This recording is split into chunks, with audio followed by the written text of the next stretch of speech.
How to add a Buy It Now button in Shopify. Hey everyone, welcome back to my YouTube channel. In this video, I'll show you how to fix not seeing a Buy It Now button in your Shopify product page. Because by default, Shopify does actually provide this for you automatically. But if you don't find it, in that case, I'm just going to show you how to actually get it to work.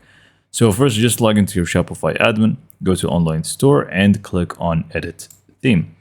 Now from here, you simply just want to visit the default product page. So click on the home page at the top and click on products, go to default product. Now, if you do actually have a lot of different templates for the product page, you may also want to go through all the different templates that you have in here, just in case. So as you can see, for me, it does actually show up here for me, but if it doesn't for you, then all you need to do is just click on the arrow next to product information, and you should be able to find details.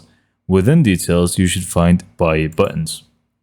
So you are just going to either click on it itself, the buy buttons option, and you may find the option here. It should say allow accelerated checkout buttons. In that case, just make sure that it is toggled on. But if you're just like me, you don't really find that, you simply just want to click on the arrow next to buy buttons instead of the button itself.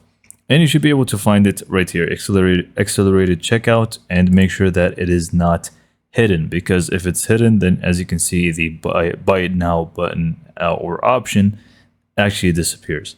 So toggling this on does actually add it, and now people can just click on this instead of adding to carts, and they will just be taken to checkout. So this is pretty much all that you need to do. Just ensure you save from the top right corner, and we're pretty much good to go. So hopefully you found this video to be informative and helpful, and for more information, subscribe to my YouTube channel, and thank you for watching.